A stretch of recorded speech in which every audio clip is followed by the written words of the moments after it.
Assalamualaikum warahmatullahi wabarakatuh. Yang saya hormati eh, guru pengampu mata pelajaran lintas minat 1 Ibu Nur Aini. Perkenalkan, nama saya Muhammad Arif Fredo Maghribi, biasa dipanggil Fredo. Pada kesempatan kali ini saya akan mempresentasikan tentang langkah penelitian sejarah pada bagian interpretasi dan historiografi. Mula-mula, apa sih penelitian sejarah itu? Lalu, apakah di antara kalian pernah melakukannya? Kemudian, bagaimana langkah-langkah melakukan penelitian sejarah? Penelitian sejarah merupakan analisis sumber-sumber yang terkait dengan peristiwa yang terjadi pada masa lampau sesuai dengan sistematika, keilmuan, dan metodologi sejarah. Tujuan penelitian sejarah untuk memahami peristiwa yang terjadi pada masa lampau yang dapat digunakan sebagai refleksi dari masa kini atas peristiwa-peristiwa yang terjadi pada masa lampau. Pada tahap penelitian sejarah terdapat 5 langkah. Langkah pertama yaitu pemilihan topik. Langkah yang kedua ada heuristik atau pengumpulan sumber. Langkah yang ketiga ada verifikasi atau kritik sumber. Langkah yang keempat ada interpretasi. Langkah yang kelima ada historiografi atau penulisan sejarah. Seperti yang saya jelaskan di awal tadi, di sini saya akan mempresentasikan langkah penelitian sejarah pada bagian interpretasi dan historiografi.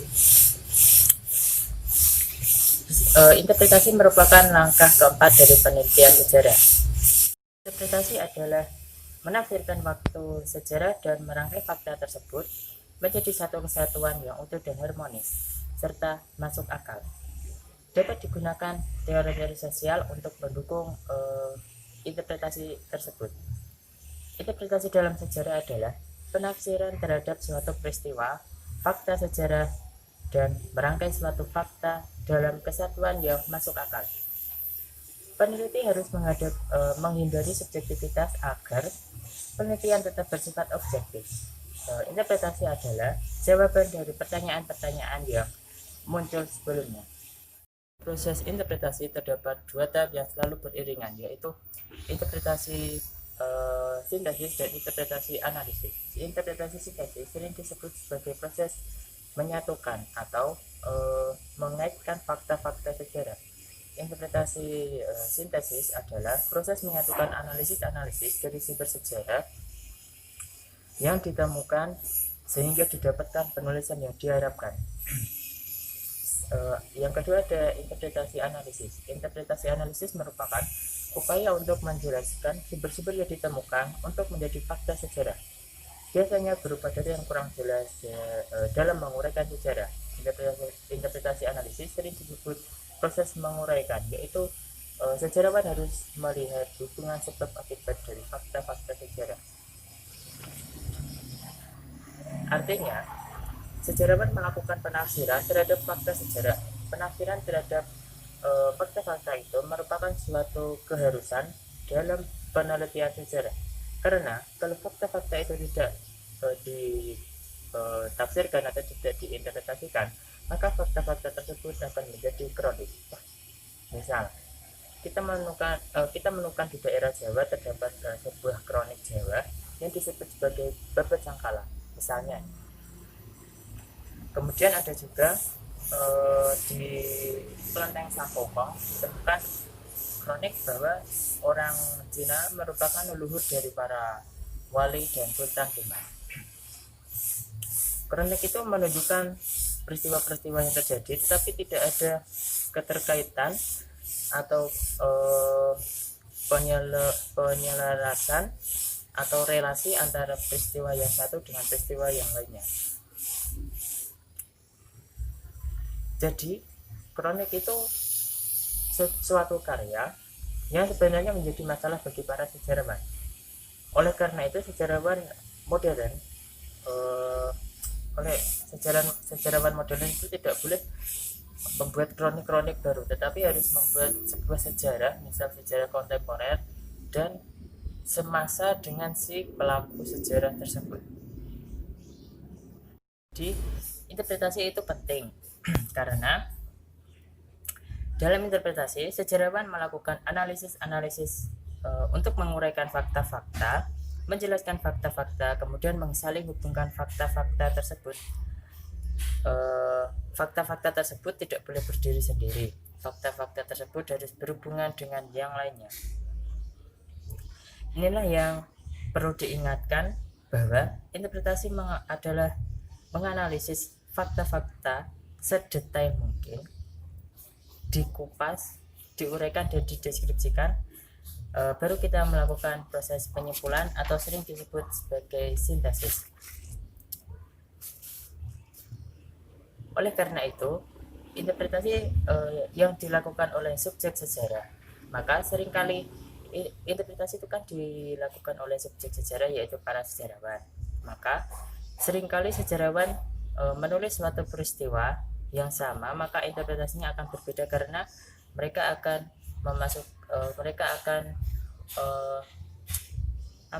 akan punya subjektivitas masing-masing. Jadi jika seorang sejarawan misalnya ada suatu cerita ditulis oleh beberapa orang sejarawan, maka interpretasinya itu akan berbeda-beda karena subjektivitas tersebut. Karena subjektivitas tersebut atau karena kacamata tiap-tiap sejarawan, dan juga dilandasi oleh falsafah hidup. Maka falsafah hidup tersebut akan juga mempengaruhi proses interpretasi. Kita melihat bahwa sejarah itu dilihat dari interpretasinya, bersifat subjektif atau objektif. Tapi fakta sejarah itu sejarah itu dilihat dari interpretasinya itu bersifat subjektif, sedangkan fakta-fakta sejarah tersebut bersifat objektif. Jadi memang karya sejarah itu mengandung unsur objektivitas dan subjektivitas, dan ini tidak bisa dipungkiri lagi, memang seperti itu. Sejarah memang mengandung dua unsur. Yang pertama ada unsur objektivitas, yang kedua ada penafsiran yang bersifat subjektif. Oke semuanya, sekarang kita masuk pada tahap terakhir dalam penelitian sejarah, yaitu historiografi. Histo artinya sejarah dan grafi artinya tulisan. Jadi historiografi adalah proses penulisan sejarah. Setelah melakukan keempat langkah penelitian sejarah, ini tinggal menuliskan sumber-sumber sejarah yang diperoleh dari keempat langkah yang telah kita lakukan pada awalnya. Historiografi merupakan rekaman tentang segala sesuatu peristiwa yang dicatat sebagai bahan pelajaran tentang perilaku yang baik. Penulisan sejarah bukanlah menyusun merangkai fakta-fakta hasil penelitian, bukan sekedar menyusun atau merangkai fakta saja, tetapi juga menyampaikan suatu pemikiran melalui interpretasi sejarah berdasarkan fakta hasil penelitian. Untuk itu, menulis sejarah memerlukan kecakapan dan kemahiran. Maksudnya, setelah kita memilih topik, kemudian melakukan heuristik dan mendapat beberapa sumber, kemudian sumber-sumber tersebut kita verifikasi, kemudian mendapat fakta-fakta, kemudian fakta-fakta tersebut kita interpretasikan, dan hasil dari interpretasi tersebut adalah menghasilkan data-data. Kemudian data-data tersebut yang akan menjadi sumber penulisan sejarah. Sejarah itu tidak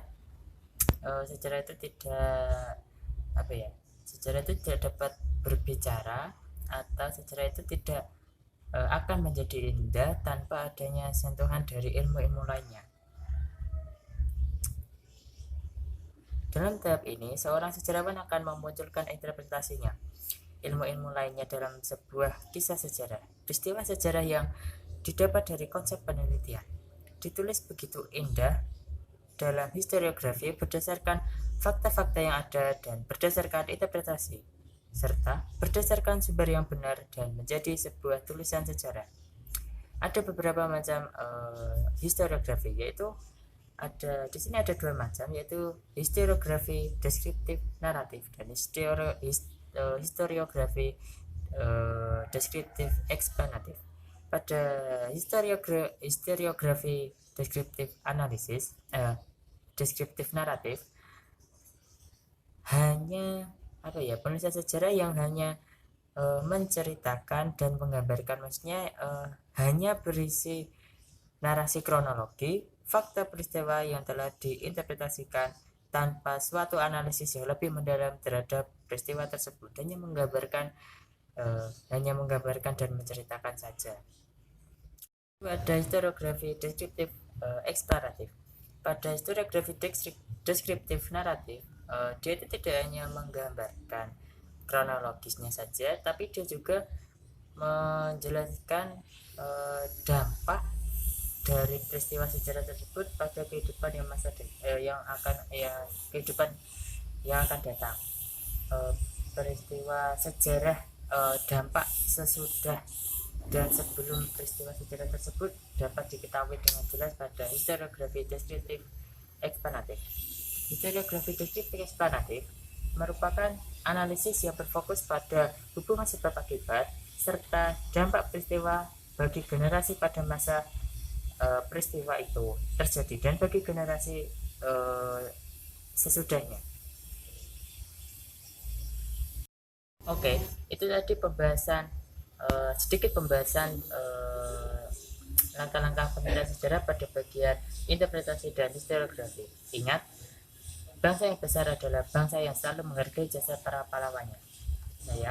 Mohon maaf bila ada kesalahan kata atau kesalahan pada saat presentasi, saya meminta maaf. Sekian, terima kasih.